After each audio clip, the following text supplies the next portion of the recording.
Welcome to the Jaron Jarvis channel. I am Jaron Jarvis. Today, I would like to introduce to you, what dwells upon the mountain. The first time I saw it was the last time I saw my father. I was 9 years old and Dad had finally agreed to take me hunting with him. Our family owned a mountainside cabin a couple hours upstate and, every fall, he'd drive up for a weekend to try and nab some deer or turkey. He'd never taken me before. He always said I'd be bored or scared of the rifle or grossed out when it came time to clean the kill, but, that last time, I was on a mission to convince him that none of that would happen.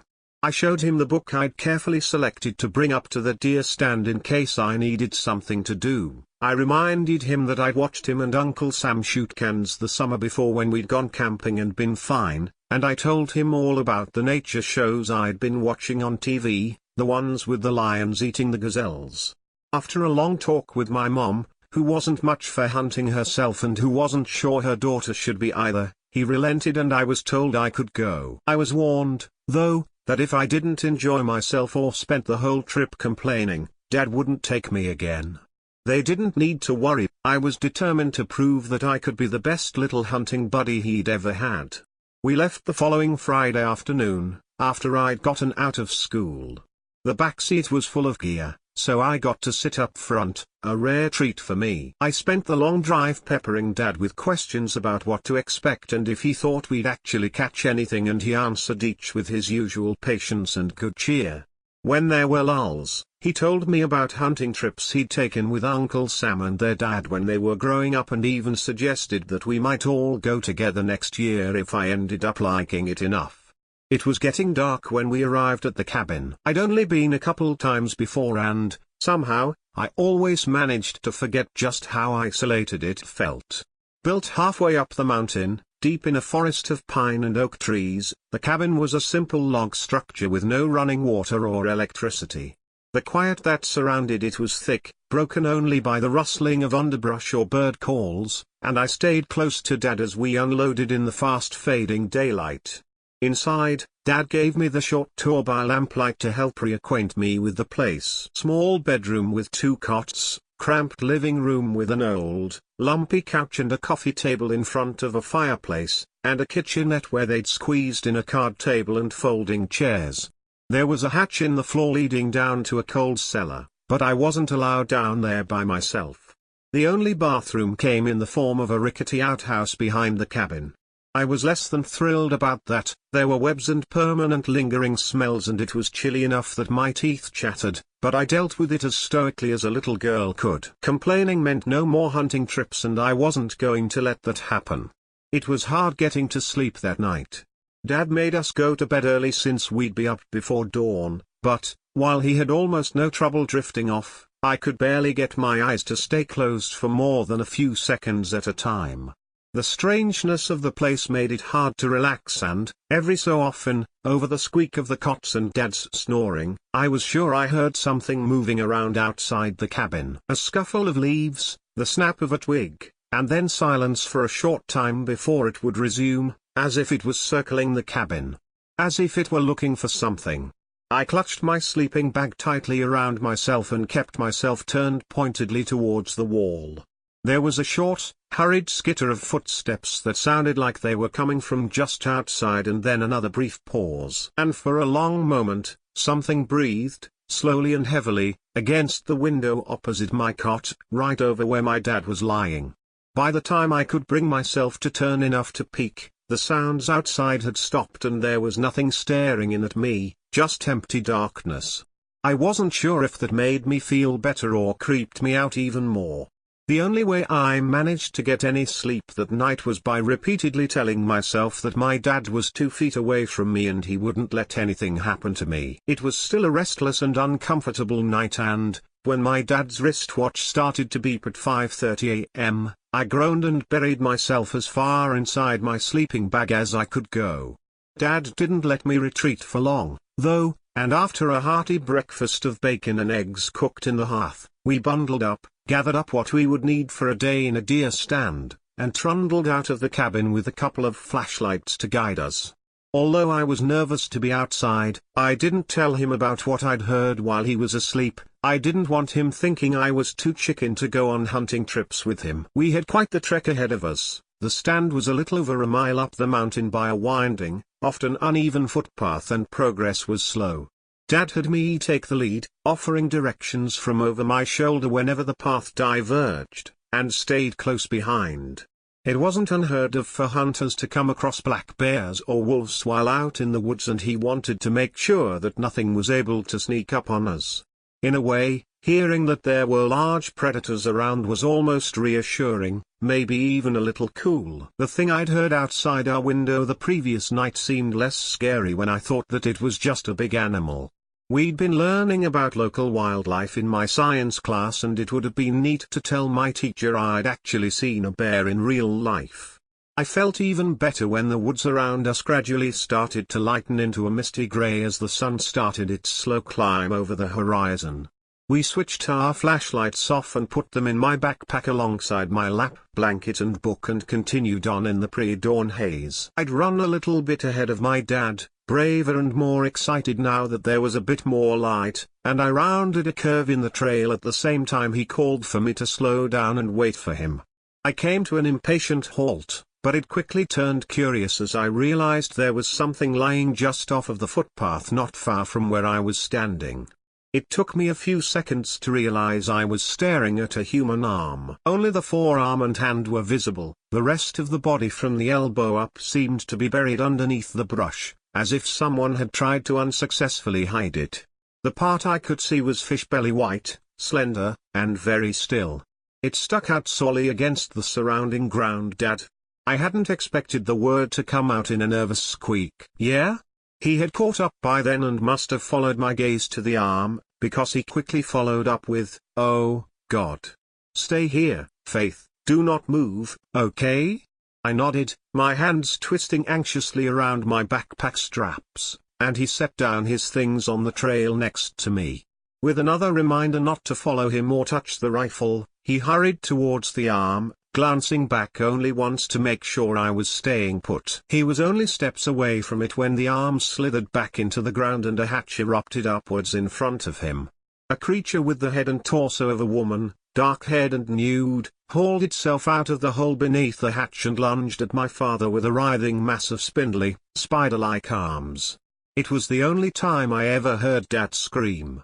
He had tried to stop, tried to turn around, but it sank its long nails into one of his legs and yanked him backwards. He howled with such terror and pain that I finally found my voice and started to scream, too.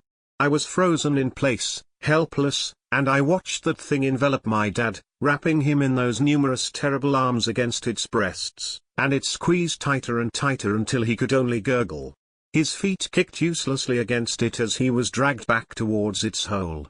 It stared at me from over his shoulder, its milky eyes bright against its dirt-streaked face, as they both sank back into the ground. It was over as quickly and suddenly as it had begun, and, once they were gone and the hatch had closed again, there was no sign that either my dad or that thing had ever been there at all.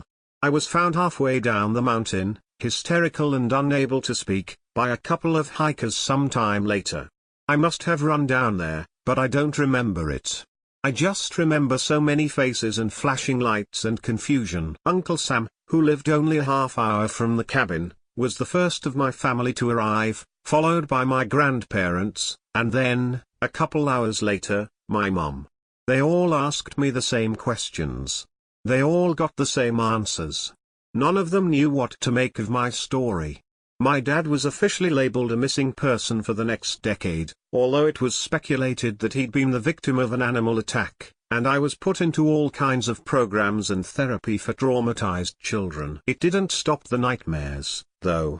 I had them every night, always the same, the monster woman lurching out from under her trapdoor, her dozen spider arms reaching for my dad. I'd hear him scream. I'd wake up shrieking. Still, no one believed me. My grandparents died thinking their oldest son had been mauled by a wild animal.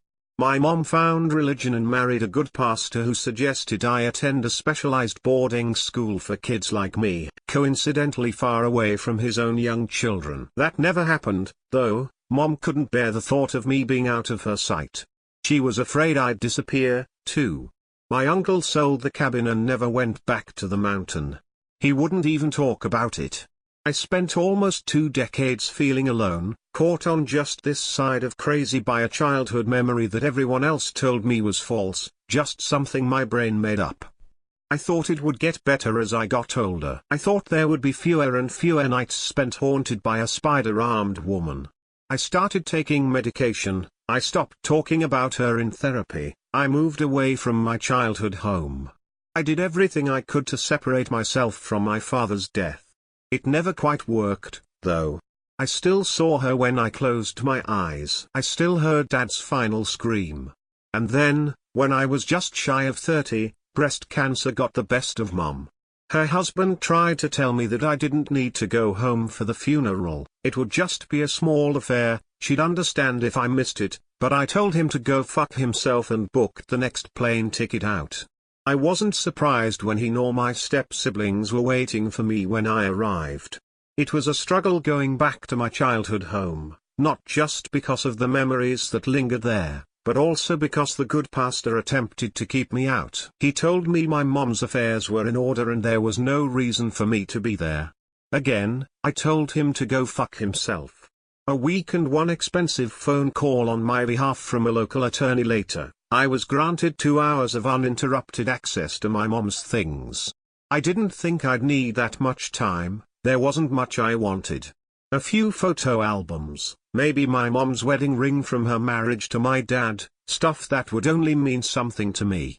I quickly discovered that everything having to do with my parents' marriage and my childhood had been boxed up and shoved as far into the attic corner as possible. Most of the boxes were laid with undisturbed dust, telling me they'd been there for a long, long time. There was one, however, positioned carefully behind a stack of others, that was creased and worn and entirely clean, as if it had been opened frequently. I pulled that one out first and tugged it open. Papers filled the box. At first, I thought they might be medical or legal documents, but a closer look proved me wrong. They were articles, interviews, newspaper clippings, some with highlighting or handwritten notes, all having to do with the mountain. My fingers trembled as I carefully flipped through the pages. Mom's research had been painstakingly thorough, dating back to shortly after my dad had died. She'd photocopied pages out of books, held interviews, dug up old photos. She'd spent years, right up until her cancer took a turn for the worse, tracking down every last mysterious tragedy that had occurred on the mountain in the past 40 years. And they all seemed to lead back to a single, small group. A cult known as the Gathered had made their home up high in the mountain in the 50s. They were private, isolated, and didn't like outsiders trying to infringe.